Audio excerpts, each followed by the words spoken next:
एक महाभागवत अनन्य भक्त श्री चंद्रहास जी महाराज, उनके पावन चरित्र का अपने लोग श्रवण करते हैं। इससे भक्ति बहुत घनीभूत होती है। केरल देश में एक परम मेधावी सुधार्मिक नाम के राजा राज्य करते थे। धर्म पूर्वक चलना, प्रजा का पालन करना और भगवान नाम जप करना, शास्त्र विधि से बिल्कुल कभी प्रतिकूल एक भी आचरण जीवन में नहीं किया। तो उनके यहां महाभागवत चंद्रहास जी का प्रादुर्भाव होता है। भगवान के भक्तों का जिस कुल में प्रादुर्भाव होता है, वो कुल, वो ग्राम, वो नगर, वो देश परम पूजनीय हो जाता है। ये महाभाग्यशाली मूल नक्षत्र में प्रकट हुए।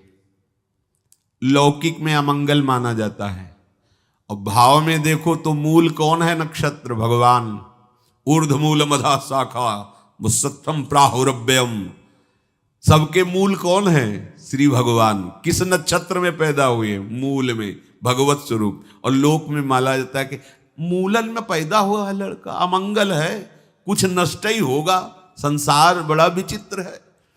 जैसे बालक रोता है ऐसे उनकी आवाज में निकला कृष्ण कृष्ण।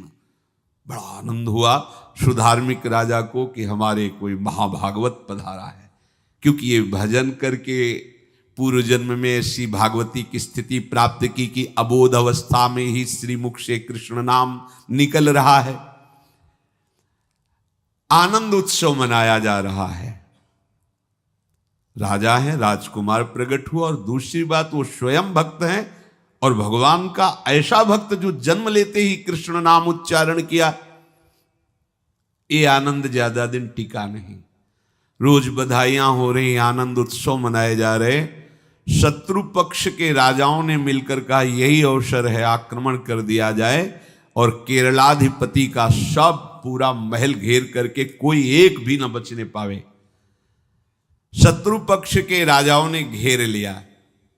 आसपास से राजा और सैनिकों ने घेर लिया।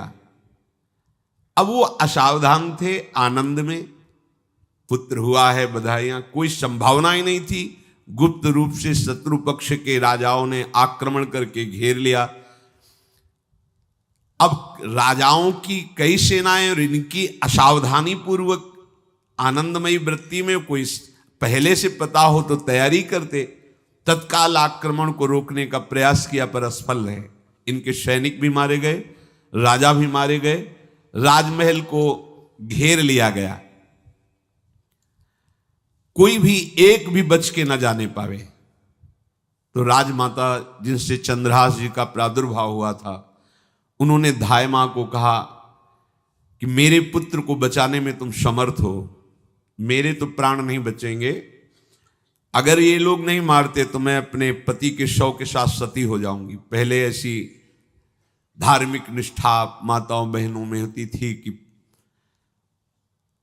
धाय मां ने विचार किया कैसे बचा सकती हूं, आसपास तो सब सैनिक घेरे हुए हैं। तत्काल उसने विचार किया कि अगर हम इनको राजकुमार की तरह ले जाती है तो हमें भी मारा जाएगा और इनको भी मारा जाएगा। देखो कितनी विपत्ति जन्म लेते हैं। कोई प्रश्न कर सकता है कि महाभागवत जिनके घर में प्रकट हो तो वहां धन वैभव सुख संपत्ति बढ़नी चाहिए, यहां तो जन्म से ही जैसे वहां माता पधार, ये क्या है?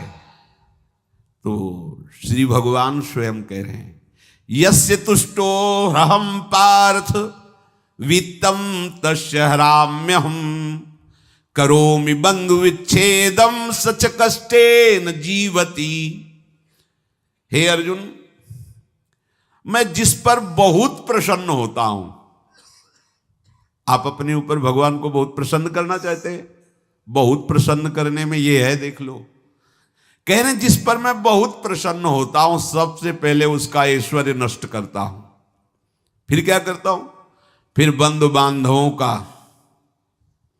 फिर क्या करता हूं? असाध्य रोग उसके शरीर में। बोले महाराज जी तुम प्रसन्न हुए हो कि पूरे के पूरे नाराज हो गए हो? बोले यही मेरी प्रसन्नता है। क्या? माया का नाश। अब एकमात्र भरोसा केवल भगवान का, दूसरा कोई नहीं। ये सबको पसंद नहीं आएगा। सब तो उस भगवान की भक्ति चाहते हैं कि अगरबत्ती धूप बत्ती तन मन धन सब तेरा, स्वामी क्या लागे मेरा। पर अंदर से कह रहे सब तन मन धन सब मेरा, क्या लागे तेरा।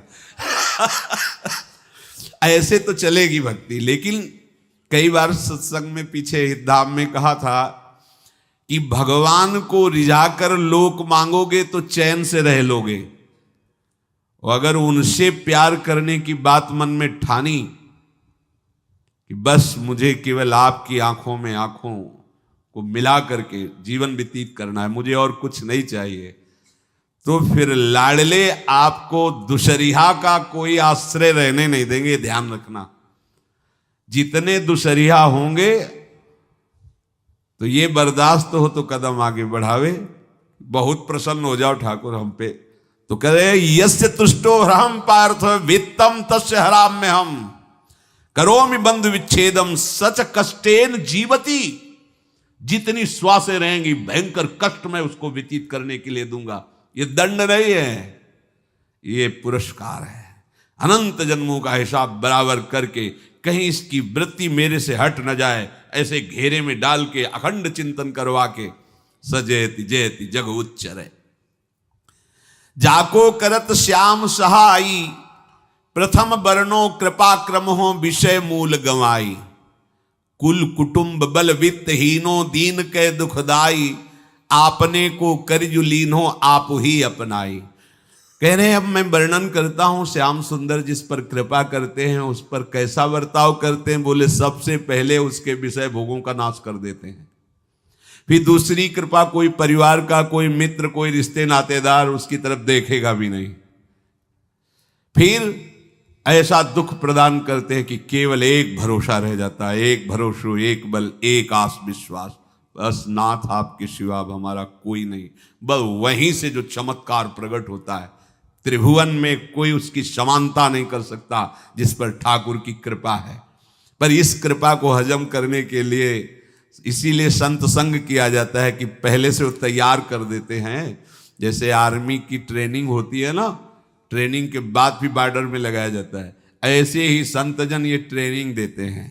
अब जो टिके तो टिके, नहीं तो घर बैठे जाके। और अगर टिक गया तो गुरु मेहरबान, तो चेला पहलवान, भगवान भी परास्त नहीं कर सकते।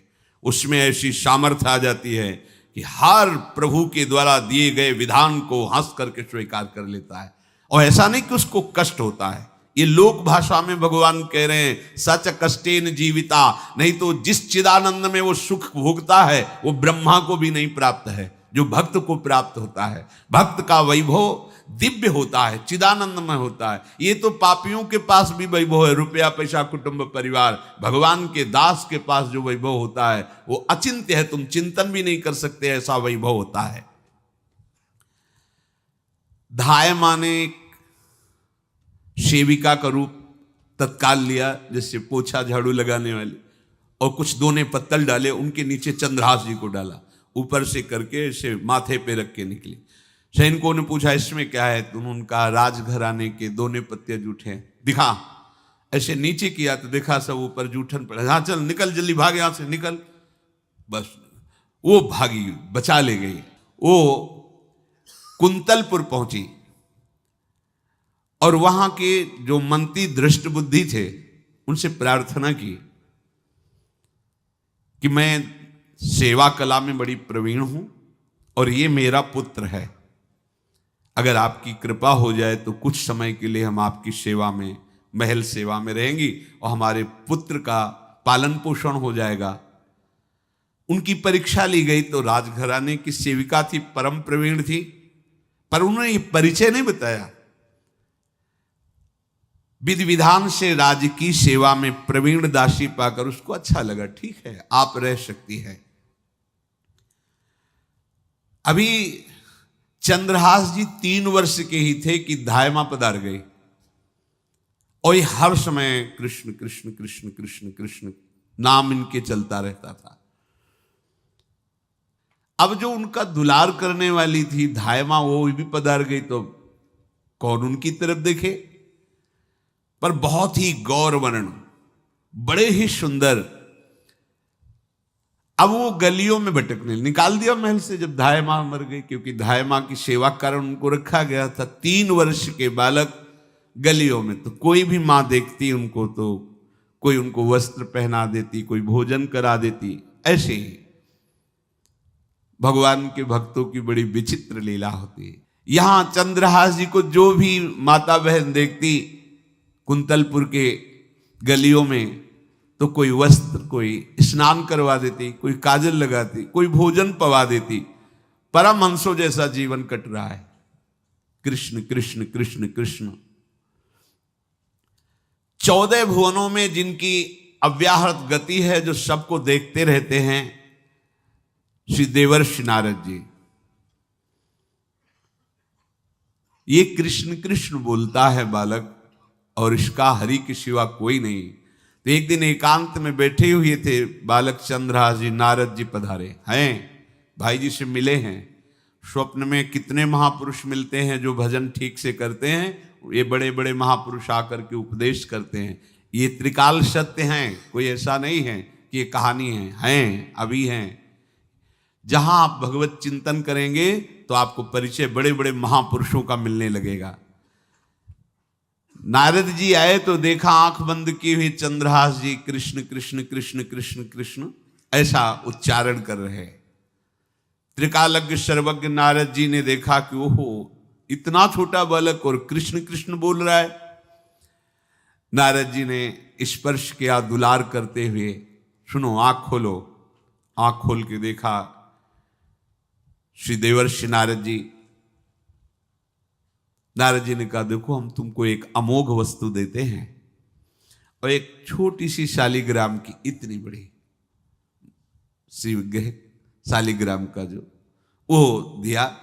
बोले धो के पी लेना और दिखा के पा लेना, यही तुम्हारी सेवा पद्धति है। अर्थात स्नान करा दिया और जो तुम्हें मिले इनको अर्पित। तो उन्होंने विचार किया कि धोने के लिए, स्नान कराने के लिए पात्र चाहिए, भोग लगाने के लिए पात्र चाहिए। तो जैसे कोई पान की बीड़ी नहीं, तो ऐसे कपोल में शालिग्राम को रखे रहते, कोई पात्र ही नहीं, कोई सिंहासन ही नहीं। यही धुल गए, चरणामृत अंदर जा रहा, जब पाएंगे तो यही पा लेंगे, साइड में ऐसे करके फिर निकाल के धो। यहां कपोल में रखते छोटे से शालिग्राम चंद्रहास जी। और उपदेश किया भगवान के मंत्र का। जब कोई भगवत प्राप्ति के लिए चलता है तो भगवान ही गुरु रूप से प्राप्त होते हैं, वहां तक तुम्हें पहुंचा देते हैं या उन महापुरुष को आपसे मिला देते हैं।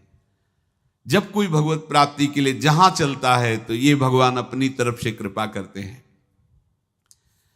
ये दृष्ट बुद्धि के जो महल में धाय माँ ने इनका आश्रय स्वीकार करवाया था, उसके एक पुत्र थे मदन जी, वो बड़े भागवत थे।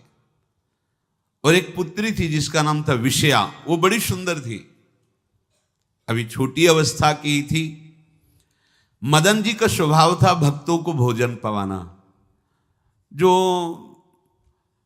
भगवत भाव के जन होते हैं उनके हृदय में ऐसा उत्साह होता रहता है कि जो वैष्णव हैं, संत जन हैं, इनको भोजन पवाने का मतलब श्री भगवान को भोजन पवाना। भक्तमाल में भी वर्णन है कि जैसे गर्भवती माँ को आप कुछ भी पवाओ तो बालक की पुष्टता अपने आप होती है, ऐसे संतों के हृदय में भगवान विराजमान प्रगट रूप से हैं। जब हम संतों को भगवत भाव से भोग पवाते हैं तो साक्षात भगवान ही पाते हैं।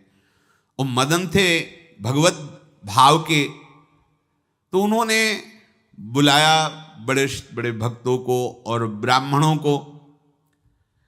जब ब्राह्मण और भक्त पा रहे थे तो खेलते खेलते चंद्रहास जी भी वहीं चले गए और उन्होंने भी वहां प्रसाद पाया। अब बड़े बड़े ब्राह्मणों में एक ज्योतिषाचार्य थे। दृष्ट बुद्धि जी ने हाथ जोड़कर प्रणाम किया और अपने परिवार को प्रणाम करवाया और कहा, यह हमारी पुत्री है। दृष्ट बुद्धि जी ने कहा, आप इसका हाथ देकर बताइए, इसको वर कैसा मिलेगा, कैसा ऐश्वर्य होगा। दृष्ट बुद्धि मतलब दुष्ट बुद्धि, ऐसा ही था वो। पर बड़ा विचित्र खेल है, इसकी बुद्धि एकदम विपरीत और पुत्र महाभागवत। भगवान का खेल है। वो भक्ति विरुद्ध और पुत्र भागवत। उन्होंने कहा वर, ऐसे दृष्टि डाली चंद्रहास जी वहीं पार, वो है इसका वर। वो इसे धाय का एक दासी का लड़का हमारी पुत्री का वर बने। बोले शायद आपने ध्यानपूर्वक रेखा नहीं देखी, वो हम देख लिए हैं, यही है तुम्हारी पुत्री का वर। दृष्ट बुद्धि ने विचार किया कि एक भिखमंगा हमारी राजकुमारी पुत्री का दूल्हा बनेगा। पंडित जी को तो दक्षिणा दी, विदा किया और सैनिकों से कहा घर से निकलने न पावे बालक, क्योंकि ज्योतिष पक्की, ज्योतिष शास्त्र सत्य है, पर उसका सम्यक ज्ञान होना चाहिए। भला मुझ सम्राट के मंत्री की पुत्री, वो महामंत्री हैं दृष्ट बुद्धि, और ये एक भिखमंगा कैसे हो सकता है? बड़ा हृदय में जलन हुआ, ये तो बड़ी अपकीर्ति और दुर्भाग्य का विषय होगा, इसी को मरवा डालते हैं, काम खत्म हो जाएगा। निश्चय किया और जल्लादों को बुलाया और कहा ये बालक जो पंगत में भोग पा रहा है, इसको ले जाओ और जंगल में मार के, और इसका कोई अंग हमें काट के दिखाओ कि हाँ मार, मतलब पक्का मार देना है। क्योंकि वो इतने सुंदर थे, इतने सुशील थे, इतने प्यारे लगते थे कि कोई भी मारने के लिए तैयार। इसीलिए उसने शर्त रखी, इनका अंग काट करके हमको प्रमाण में दिखाया जाए कि मार दिए गए हैं। चांडालों ने हाथ पकड़ा, चंद्रहास जी को ले गए। चंद्रहास जी का स्पर्श करते हुए उनको ऐसा दुलार होने लगा हृदय में, जैसे मां को अपने बच्चे से दुलार होता है। स्पर्श करते, दरस परस अघनाश, भक्त का स्पर्श ही पापों का नाश कर देता है। वो दो जल्लाद आपस में कहने लगे भाई जीवन हो गया लोगों को मारते हुए, कभी कोई पुण्य का काम नहीं किया। ये देखो भक्त संग का प्रभाव। इस सुकुमार विशाल नेत्र, कैसा सुंदर बालक जो हमारे चित्त को चुरा रहा है, इस दुष्ट बुद्धि मंत्री ने आदेश किया मारने का। भला इससे क्या बिगाड़ा इनका, क्यों मारना चाहता है? देखो वैसे तो मां पापी है ही है, क्योंकि जल्लाद घर में जन्मे हैं, पूर्व जन्म के पापों के अनुसार इस जन्म में न जाने कितनों को हमने काटा है। पर पता नहीं क्या हो रहा है, मेरे हृदय में ऐसी हिम्मत नहीं आ रही कि इस बालक को मैं मार सकूं। दूसरे ने कहा फिर अगर उसको तुम नहीं मारोगे तो तुम मारे जाओगे, कुछ तो करना पड़ेगा।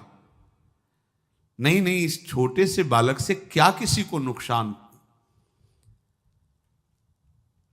एकांत जंगल में ले गए और कहा तुम जानते हो हम तुम्हें किस लिए लाए हैं? चंद्रहास जी बालक थे, 5 वर्ष की आयु अब हो गई थी। तो उनका मुझे पता नहीं कि आप क्यों लाए हैं। बोले हम जल्लाद हैं, तुम्हें मारने का हुक्म दृष्ट बुद्धि ने दिया है, मारना तो पड़ेगा ही तुम्हें। हमारी इच्छा नहीं कि मारें, पर हम तुम्हें अंतिम बात पूछते, तुम्हें कुछ भी पसंद हो, कुछ भी, तो तुम कहो, हम तुम्हारे लिए ला के देंगे। जो तुम्हें चाहिए बोलो, पर हमें वध करना पड़ेगा तुम्हारा। तो उनका मुझे कुछ और नहीं चाहिए, बस थोड़ा सा समय चाहिए। यदि आप मारना ही चाहते हो तो थोड़ा हमारी पूजा है हम कर लें, इसके बाद मार लीजिए। आपको तो बल है, अस्त्र हैं, मैं तो बालक हूं। उनका हाँ हम तुम्हें समय देते, तुम किसी को पुकार भी सकते हो, जो तुम करना चाहो कर सकते हो। चंद्रहास जी का मुझे मृत्यु का भय नहीं, बस कुछ समय दे दी। पूरा महाभारत हो गया था, टिटिहरी के अंडे नहीं फूटे थे। वहीं एक टिटिहरी का, तो टिटिहरी एक पक्षी होती है ना, टे टे करके उड़ती है, तो उसके अंडों के ऊपर एक हाथी का घंटा हो गया, गिर गया ऐसे। सब पूरा महाभारत में सब नष्ट भ्रष्ट, वो अंडे वैसे सुरक्षित। तो जो प्रभु भारत युद्ध में राखे भरही अंड, सोई मुंह को राखे जो राखत ब्रह्मांड।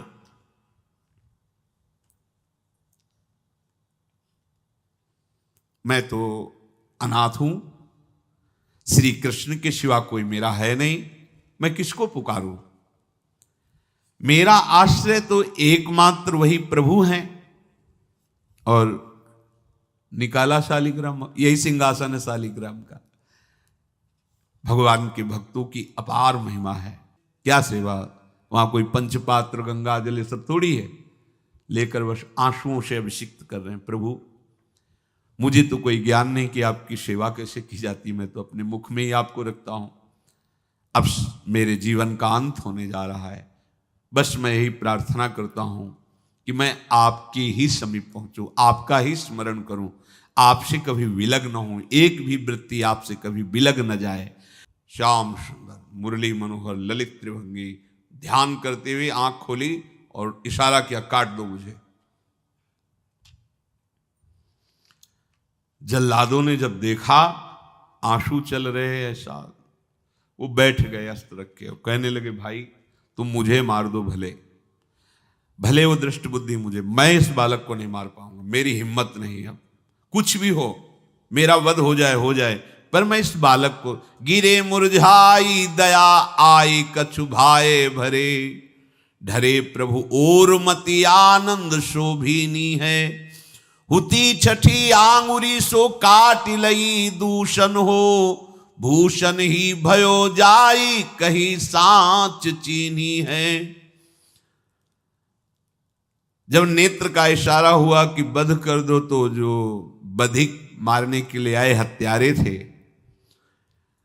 वो आनंद से एकदम प्रफुल्लित हुए और कहा, मैं नहीं मार पाऊंगा तुम्हें। तो एक ने कहा, देखो एक उपाय मुझे दिखाई दे रहा है, इस बालक में विशेषता तो है ही, पर इसके पैरों में देखो, बाएं पैर में एक छठी अंगुली भी है, किसी किसी को होती है। गांव में तो कहते हैं छंगू या छंगा, जिसे होता है ना गांव में, और ये छंगा मतलब 6 अंगुली के। बोले इसको अगर काट लेते हैं तो प्रमाण भी सत्य, जिसकी कसम खवाएगा मैं खा लूंगा कि ये चंद्रहास जी के है, और मैं मार दिया। और कौन इस बालक को ढूंढेगा, जंगल में छोड़ देते हैं, अपनी तो सामर्थ्य नहीं। बधिकों ने, जल्लादों ने ऐसा ही किया और जाकर अंगुली दिखा दी, मैं बालक का वध करके आ गया हूं। उनको यह कि लाखों बार इन्होंने वध किया तो संशय का कोई रिश्तेदार थोड़ी है, वो तो बालक है, उसको मारने में क्या, हाँ ठीक है मार दिया गया। अब वो जो चले गए तो अंगुली जो कटी थी उससे रक्त प्रवाह हो रहा है। कृष्ण कृष्ण जगन्नाथ वासुदेव जनार्दन, हे कृष्ण हे जगन्नाथ हे वासुदेव हे जनार्दन, ऐसे नाम उच्चारण करते हुए मूर्छित हो रहे हैं चंद्रहास जी। वो छोड़ करके जल्लाद चले गए। चंद्रहास जी भगवान का स्मरण कर रहे हैं, तो जितने जंगल के मृग हैं वो सब मंडलाकार घेर के ऐसे। एक हुमा नाम का पंछी होता है, अगर उसके पंखे की छाया पड़ जाए तो चक्रवर्ती सम्राट का वैभव प्राप्त होता है। और वो भीड़ की भीड़ पक्षी आकर चंद्रहास जी के ऊपर ऐसे घेरे हुए हैं, आसपास मृग मृगी मृग शावक सब घेरे हुए हैं। बीच में चंद्रहास जी कृष्ण गोविंद दामोदर माधव ऐसे उच्चारण कर रहे हैं।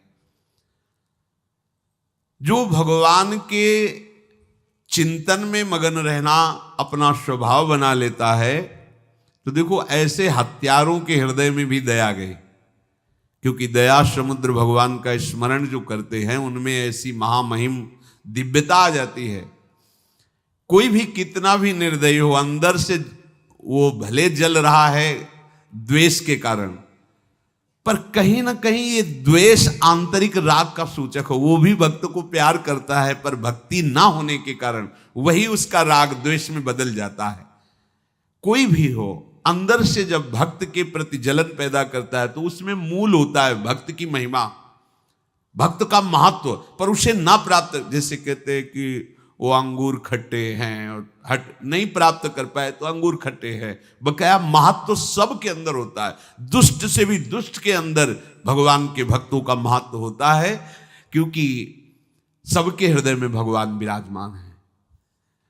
अब चंद्रहास जी भगवत स्मरण करते हुए पक्षियों के और मृग आदि के बीच में हैं। उधर भगवान का एक विधान तैयार होता है। वह देश भूमि में रहत लघु भूप और सुख सब एक सुत चाह भारी है। कुंतलपुर के ही अधीन एक चंदनवती नाम की राज्य नगरी थी। वहां के राजा थे, उनके पुत्र नहीं हो रहा था, तो कुंतलपुर सम्राट पद, चंदनवती राज्य राजा, जैसे प्रदेश और दिल्ली में बैठे हुए जो प्रधानमंत्री राष्ट्रपति वो बादशाह, जो दिल्ली का अधिकार वो बादशाह, और ऐसे छोटे छोटे जो राज्य हैं उनको राजा। तो ये चंदनवती के राजा कर दिया करते थे, प्रत्येक राजा को कर देना होता था, बादशाह को। इनके पुत्र था नहीं और कर देने के लिए कुंतलपुर ही जा रहे थे, तो रास्ते में देखा कि बहुत से मृग और पंछी ये घेरे हुए क्या है, तो एक कौतूहल सा कि क्या है बीच में, आसपास मंडलाकार मृग, फिर वो विहंग पक्षी जो भगवान के आश्रित है, भगवान कैसी व्यवस्था करते हैं। वो चंदनावती के राजा दौड़ करके एक कौतूहलवश, क्या है यहां, मृगी पंक्तियों के बीच में पक्षी, हुमा नाम का बड़ा पवित्र पक्षी हिमालय आदि में पाया जाता है, जिसके ऊपर इसकी छाया पड़ जाए वो ऐश्वर्यवान हो जाए।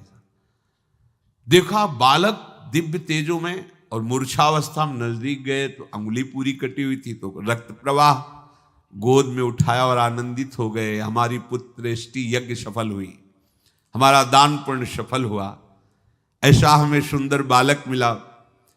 चंद्रहास जी को लेकर के घर आए और हृदय में भगवान का बार बार कृपा प्रसाद मना रहे, मुझे भगवान ने पुत्र दिया। चंद्रहास जी को लेकर आए, आनंद मंगल, बधाइयां बजने लगी, बहुत सी संपत्ति न्यौछावर कर दी। 5 वर्ष के चंद्रहास जी हैं। पूछा बेटा तुम्हारे माता पिता कौन है, तो कहा श्री कृष्ण। परिवार में कौन है, श्री कृष्ण। मतलब तुम्हारा कोई नहीं है, नहीं है श्री कृष्ण। समझ गए कि भगवान ही हमें कृपा करके ऐसे महाभागवत पुत्र को दिया। और है कौन, वास्तविक कोई नहीं श्री कृष्ण के सिवा। बड़ा उत्सव मनाया और अपने राज सिंहासन का अग्रिम अधिकारी युवराज पद चंद्रहास जी को। अब तो पूरे राज्य में आनंद की वर्षा हो रही। राजा मन में विचार कर रहे हैं कि ऐसा प्रतापी भक्त हमारे यहां आया है, अब हमको किसी को कर देने की जरूरत नहीं। तो जो हर महीने वर्ष में जो बंधा हुआ कर था उन्होंने नहीं दिया। 1 बार 2 बार 3 बार जब कर नहीं पहुंचा तो सम्राट ने आदेश किया मंत्री को कि चंदनावती से कराना बंद हो गया है। क्या बात है? यदि वो अहंकार से युक्त हो तो आक्रमण करके नष्ट करो, यदि समस्या है तो उसका सहयोग करो।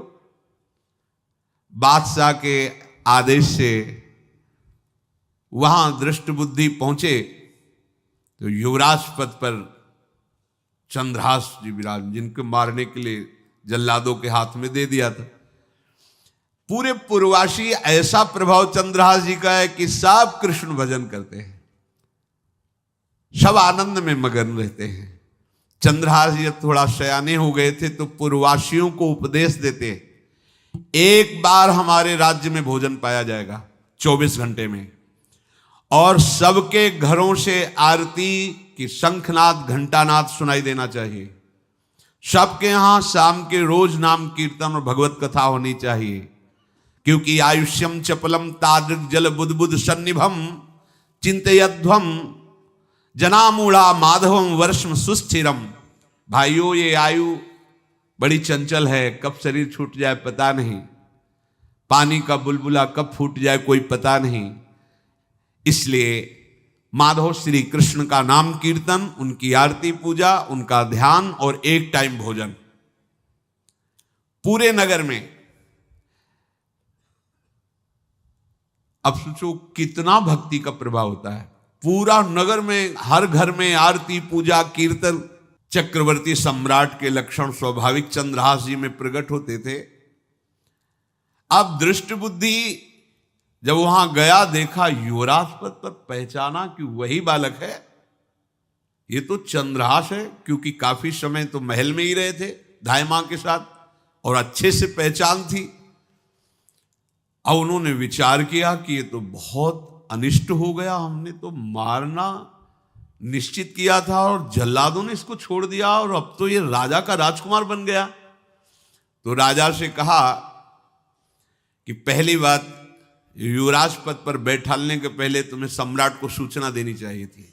दूसरी बात, अभी तक तुमने कर नहीं दिया। जानते हो कि अगर सम्राट का भाव बदल गया तो एक क्षण में तुम्हारे राज्य को नष्ट कर दिया जाएगा। तो राजा ने हाथ जोड़कर, चंद्रावती के राजा ने कहा, महाराज आप ही अब हमारी रक्षा कर सकते हो। तो उसकी दृष्टि चंद्रहास पर थी, इसको मरवाना है, क्योंकि पंडित ने बताया था यही पति बनेगा। अरे तो अब तो आनंदित होना चाहिए कि अब तो राजा बनेगा, अब तो बढ़िया है। लेकिन चंद्रहास जी को यदि आप सम्राट के पास भेज देते हैं और सम्राट निश्चित प्रसन्न हो जाएंगे चंद्रहास को देख के, तो वो तुम्हारे इस अपराध को क्षमा कर देंगे। युवराज पद दे दिया और भेंट नहीं दी, कर नहीं दिया महीनों से, तो ऐसा करो चंद्रहास जी को भेज दो। राजा ने स्वीकार कर लिया। और पहले लोग बिल्कुल धर्म से चलते थे, कहीं भी अधर्म का लेश नहीं। एक चिट्ठी लिखी दृष्ट बुद्धि ने और चंद्रहास जी से कहा खोल के पढ़ना नहीं, मेरे पुत्र मदन को देना जाके, और मदन तुम्हें फिर आगे का कार्य सम्राट से मिलाना, माफी करवा देना, ये सब करवा देगा, पर ये चिट्ठी तुम रास्ते में खोल के नहीं देखना। और वैसे भी किसी का पत्र खोल के देखने का धर्म नहीं कहता। अगर कोई पत्र दे तो ये नहीं कि इसमें क्या लिखा है, नहीं, या तो हिम्मत नहीं है, इतनी धैर्य नहीं है तो मत लो। अगर धैर्य है तो हाथ में लेकर जहां तक पहुंचाना है वहां तक पहुंचा दो, नहीं तो वो कार्य ही मत लो। ये अधर्म है कि आप बीच में उसको खोलकर पढ़े। पहले लोग बहुत धर्मात्मा होते थे, एक एक बात धर्मयुक्त होती थी। चंद्रहास जी को चिट्ठी दी, चंद्रहास जी ने पत्र को अपनी पाग में खोस लिया और कुंतलपुर के लिए चले। अब इनका किशोर अवस्था में प्रवेश हो चुका था। एक सुंदर कुंतलपुर के बाहरी रमणीय बगीचा था, वृक्ष बहुत सुंदर सुंदर, पुष्पवाटिका भी, बड़ा मनोरम लगा। घोड़ा बांध दिया वृक्ष में और पहले सरोवर का बड़ा निर्मल जल होता, जल पिया, हाथ मुंह धोया, थोड़ी देर भगवान का ध्यान करते रहे वृक्ष के नीचे और फिर लेट गए तो नींद आ गई। भगवान बड़े कृपालु हैं। जो भगवद आश्रित होता है त्रिभुवन में कोई उसका अमंगल नहीं कर सकता। अपनी सहेलियों के साथ दृष्ट बुद्धि की वही राजकुमारी जिसके साथ इनका ज्योतिषाचार्य ने कहा था यही पति होगा, वो अपनी बहुत सी समान वयस्क अवस्था की जो किशोरियां थी उनके साथ वो, और ये राजवाटिका थी, इसमें घूमने के लिए आई। तो घोड़ा देखा तो उसने कहा यहां किसी का घोड़ा कैसे आ सकता है, हमें लगता है कोई यात्री इसमें प्रवेश कर गया, उसको पता नहीं होगा कि राजवाटिका है।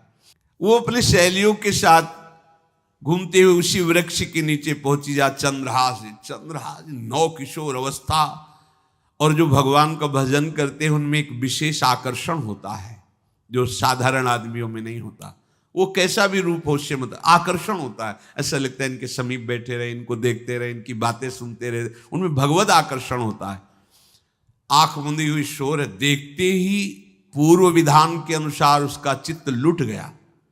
इतना सुंदर नौ किशोर अवस्था, आसपास देखा तो सखियां खेलने में लगी थी। पाग में एक चिट्ठी सी दिखाई दी तो झुक करके चुपचाप ऐसे नौ किशोर अवस्था में चंचलता भी होती है, चिट्ठी खोल करके देखा तो वैसे ही रूप माधुरी में आसक्त हो गई थी, पूर्व संस्कार से आकर्षण भी हुआ। इसने संस्कृत में लिखा था विस्मस्मयी प्रदातव्यम त्वया मदन शत्रुवे कार्या कार्यम न द्रष्टव्यम कर्तव्यम खलु में प्रियम। मदन पुत्र, उनके नाम था मदन। अय मदन, बिना कुछ विचार किए इसको विष दे देना जाते ही।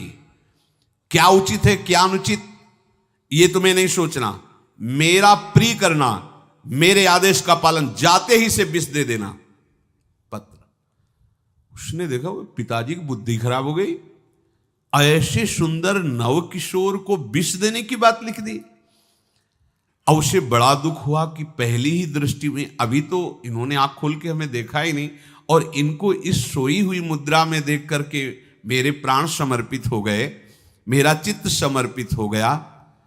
चलो, जब मेरी सखियों के नाम पुकारे जाते, हेमलता शशिकला आदि, तो मुझे चुभता था कि मेरा नाम पिताजी ने विषया क्यों रखा है। आज सार्थक हो गया, मेरा नाम सार्थक हो गया। काजल लगाई हुई थी, एक सीख से ऐसे काजल लिया, और एक संस्कृत में आ बनता है ऐसा, ऐसे, बस ऐसे कर दो तो विषया हो गया। अब उसका अर्थ बदल गया। हे मदन, उचित अनुचित का विचार छोड़कर जाते ही इसे विषया प्रदान कर दो, ये मेरा प्रिय कार्य होगा। विषया पुत्री भगवान है, जैसी हो भवतव्यता तैसी बने सहाय, आप ना आवे आप परताई तहां ले जाए। तो ओ पत्र वही खोस दिया, और ये सुख हुआ कि तो जाएंगे भाई के पास ही ना, तो घर में ही तो जाएंगे, वहां इनकी इस प्रसन्न मुद्रा में बातचीत करते हुए मैं इनको देखूंगी। ये भगवान का विधान होता है। चंद्रहास जी उठे और पूछते हुए मंत्री के घर पहुंचे, और मदन ने जो ही कि चंदनावती से पिताजी ने इनको भेजा है, ये वहां के राजकुमार हैं, हृदय से लगाया। चंद्रहास जी ने कहा आपके पिता ने पत्र दिया है। उन्होंने पत्र पढ़ा, विषमस्मयी तो विषयास्मयी, विषय तुरंत बिना विचार किए ब्याह कर दो, दे दो, क्योंकि लिखा है प्रदातव्यम त्वया मदन, अभी इसी क्षण जहां ये पत्र मिले, उनका जो आ गया, सुबह शीघ्र शुभम शीघ्र, बुलाओ पंडित को। पंडित ने कहा भगवान की कृपा से अगला मुहूर्त है, बिल्कुल ये ब्याह का पक्का मुहूर्त है। अब तो राजघराने तत्काल व्यवस्था हुई। अब वो तो पहले ही मोहित हो चुकी थी देख के विषया जी। तत्काल दुल्हन रूप उनको सजाया गया, इनको दूल्हा रूप सजाया गया, पंडित शुरू कर दिए, गणानंद तो गणपति को ब्याह हो गया। अब जब ब्याह यहां खूब धूमधाम से हो गया, तो दृष्ट बुद्धि ने सोचा कि काम हो गया होगा, विष दे दिया हो गया, मर अब हम जाके संभाल लेंगे, क्योंकि राजकुमार है, कैसे विष दिया कौन दिया, तो इस बात को हम संभाल लेंगे। जब वहां घर है तो पूरे नगर में सजावट हुई थी। बोले भैया सजावट का है कि? बोले महाराज आपके ही आदेश से तो है, आपने दूल्हा भेजा था। वो लड़का दूल्हा भेजा, ब्याह किसने कब कहा ऐसा? बोले वो तो मदन के पास चिट्ठी रखी है। अब वो घर गए, मदन को बोला, बोले तुम्हारी बुद्धि मारी गई, क्या हमने पत्र में लिखा था? दिखा दिया, लिखा था हमने विष, इसमें विषया कैसे लिख गया? काजल से ऐसे, और पहले स्याही काजल की ही होती थी, तो ऐसे भगवान सब कुछ बना देते हैं। उनका पिताश्री एक भी अक्षर आपकी आज्ञा का उल्लंघन, आपने लिखा था बिना विचार किए उचित अनुचित का हमारी आज्ञा का पालन किया जाए। विषया प्रदातव्यम मदन, मेरा नाम लेके आपने संबोधन करके ये देखो ये लिखा हुआ है, इसमें हमारी त्रुटि क्या है? देखा तो चंद्रहास जी दूल्हा और सुंदर, अब उसका हृदय आग ले। अब तो मान जाना चाहिए, बिटिया का वरण हो गया भाई, ब्याह हो गया, अब तो गुस्सा छोड़ देनी चाहिए। पर दुष्ट बुद्धि, नाम ही रखा था दृष्ट बुद्धि, उसने कहा चाहे बिटिया विधवा रहे पर तुम्हें जिंदा नहीं रहने देंगे। ये दुष्ट बुद्धि होती है। देखो कैसे कैसे ऐसे ही होते हैं, कुछ लोग ऐसे ही होते हैं, हमारी इज्जत, फिर जेल काटता है पूरा परिवार, मार डालेंगे तुम्हें जिंदा नहीं रखेंगे, ऐसे दुष्ट बुद्धि का स्वभाव होता है। अब भाव जब बिगड़ जाता है तो फिर पकड़ में नहीं आती बात, यही समझ जाना चाहिए था। चरणों में प्रणाम करके कि अब तो तुम हमारे बेटे के समान हो, ये भी राज्य तुम्हारा, वो भी आनंद लो। अब बड़ा सुख का कार्य है। लेकिन जब नकारात्मक सोच आ जाती है तो बुद्धि कंट्रोल में नहीं रहती, वो फिर उद्दंडता करने, उसका निश्चय गलत होता है। नजदीक गया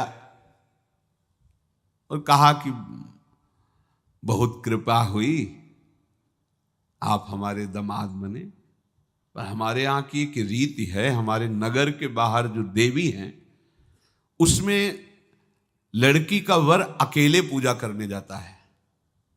आपको हमारी कुल की रीति का निर्वाह करना होगा, आपको जाना ही होगा। कोई समस्या नहीं, हमारे लिए तो हर देवी देवता भगवत स्वरूप है, आपके लिए हम पूजने चले जाएंगे, पूजन की थाल तैयार करो। और उधर कई बलवान सैनिकों को भेजा, देवी पूजने जो आ रहा है तत्काल उसे काट देना, किसी भी तरह बचना नहीं चाहिए, नहीं तुम सब मारे जाओगे। जो आदेश देवी मंदिर में सैनिकों को लगा दिया, जो आवे तत्काल मार देना, क्योंकि अब भेज ही रहे ना, तो नाम नहीं लिया, कहा जो आवे तत्काल मार देना, मेरा आदेश अगर बचा तो मैं तुम्हें मार दूंगा। उन राज सैनिकों ने जो बधिक स्वभाव के थे पहले से वहां लग गए। बड़ा विचित्र भगवान का खेल है। वहां के चक्रवर्ती सम्राट जो थे बड़े बड़े विद्वान और ऋषियों से बातचीत कर रहे थे। उनका महाराज अब आपका राज सिंहासन पर बैठना राज्य के लिए अमंगल होगा, ऐसा समय आ रहा है। इस समय यदि चंद्रहास जी को सम्राट पद पर बैठा दिया जाएगा तो आगे अकाल नहीं पड़ेगा और बड़ा मंगल होता चला जाएगा। ये मुहूर्त आपका राज सिंहासन पर से हटने का है, तो उनका प्रजा का मंगल हो और देश का मंगल हो, इसलिए हम बिल्कुल। मदन वहीं बैठे हुए थे। सचिव ने कहा तुरंत जाओ और जो तुम्हारे बहनोई बने हुए हैं चंद्रहास जी को लाओ। तो भागे। तो जो और सैनिक राज सैनिक थे पूछा किधर जा रहे हो? बोले वो अपने बहनोई चंद्रहास जी। बोले वो तो देवी पूजा के लिए गए। तो घर में जाके वो सीधे आगे बढ़े, तो जा ही रहे थे थाल सजाकर देवी। बोले सुनो इसी समय मुहूर्त है, आपको देवी पूजा हम कर लेंगे जाके, या हम थाल लेके वहां बैठे रहेंगे, पहले सम्राट पद का वो अभिषेक करो फिर देवी पूजा हो जाएगी। ये तो घर की बात है, और देवी पूजा मैं करके आ रहा हूं, वो देवी पूजा के लिए और वो सम्राट पद के लिए बीच से ही। दौरे सुख पाई जाय मगही में लियो जाए, दियो सो पठाई नृप रंग माही भीजिए। अब जो सम्राट थे तो बहुत आनंदित हो गए, क्योंकि भगवान का भक्त तेजस्वी और बलवान शूरवीर योद्धा जो सम्राट पद पर बैठेगा तो अकाल नहीं पड़ेगा, सुख की सब प्रजा को वृत्ति प्राप्त होगी। बड़े आनंदित होकर इनका सम्राट पद पर अभिषेक हो रहा है। और दृष्ट बुद्धि के पुत्र जो मदन संतों और भक्तों का आदर करते थे, वो देवी पूजा, और वहां पहले उसने बोल रखा था जो आवे तो देवी अपमान ते न डरो सम्मान करो, जात मारी डार्यो या सो भाष्यो भूप लीजिए। चंद्रहास जी का सम्राट पद पर अभिषेक और मदन जी का देवी मंदिर में प्रवेश, और सैनिकों ने काट के फेंक दिया मदन को। ये जो पे कृपा रघुपति कृपाल की, बैर और की कहा सरे होई न बाको। बार भगत को जो कोई कोटि उपाय करे, गोस्वामी तुलसीदास लिख रहे, भगवान का कृपा पात्र जो भक्त है, किसकी ताकत है कि उससे बैर कर सके। चाहे कोई त्रिभुवन में हो, भक्त का बाल बांका नहीं कर सकता, चाहे करोड़ों करोड़ों उपाय कर ले। और तके नीच जो मीच साधु की, सो पामर ते मीच मरे। वेद विदित प्रहलाद कथा सुनि, को न भगति पथ पाम धरे। अगर तुम जिस भाव से साधु को नीचा दिखाना चाहोगे वही भाव तुम्हारा सर्वनाश कर देगा। वैसे ही देखो सर्वनाश हुआ ना, एक ही पुत्र और इसके आदेश से वह उल्टा खेल हो गया, पुत्र की ही हत्या हो गई और चंद्रहास जी को सम्राट पद पर अभिषेक किया जा रहा है। अब दृष्ट बुद्धि ने बड़ी प्रसन्नता अंदर है कि वो तो मार दिया गया होगा। सैनिक आए और बोले महाराज आपके पुत्र का वध हो गया है। पुत्र का वध कैसे? बोले आपने कहा था जो आए उसे मार देना, तो आपका पुत्र ही थाल लेकर पूजन, वो तो चंद्रहास, बोले उनका तो अभिषेक हो गया सम्राट पद पे, ये कैसे हो गया? अब अंदर भारी दुख उनके हृदय में, उन्होंने बताया कि तुम्हारे पुत्र को तो हम लोगों ने ही काट डाला आपके आदेश के अनुसार, आपने कहा था जो जाए उसे काट। अब तो छाती पीट पीट के, माथा फोड़ फोड़ के खूब रो रहा है। किसी का कोई भी बस नहीं चल सकता भगवान के भक्त के ऊपर। तंत्र मंत्र दुनिया का जितना भी सामर्थ्य है, ये भक्ति को ऐसे खिलवाड़ नहीं है। अब वो बार बार मैं कितना भागी, हाय मैं कितना भागी, अपने पुत्र को ही मरवा दिया, ये हाहाकार करके रो रहा है। चंद्रहास जी ने जब सुना तो उन्होंने कहा अरे मृत्यु तो मेरी निश्चित थी, फिर मदन भैया को वो मेरी मृत्यु प्राप्त हुई? नहीं नहीं, ऐसा नहीं हो सकता, मैं अभी जाता हूं। वहां गए, देखिए सब कटे, अंगों को रखा, भगवान का ध्यान करते हुए स्मरण करते हुए से हाथ फेरा, उठ के बैठ गए। अब ये घटना तो उनको पता नहीं थी, दृष्ट बुद्धि को उन्होंने खोपड़ी फोड़ करके अपनी हत्या कर ली। उनको जिला के आए तो फिर उनको जिलाया और कहा पिताजी अब कृष्ण कृष्ण जपो। अब उनकी बुद्धि शुद्ध हुई और भगवान का आश्रय लेकर के वो अपने जीवन को भगवत भक्ति में बनाए। तो जो भगवान का भक्त है उससे द्रोह करने वाले को भी परम मंगल ही देते हैं भक्त, पर भक्ति में अनन्यता की आवश्यकता है। प्रारंभ इहलोक परलोक के सारे सुखों को भगवान के चरणों में समर्पित करके किसी व्यक्ति वस्तु स्थान का आश्रय नहीं होना चाहिए।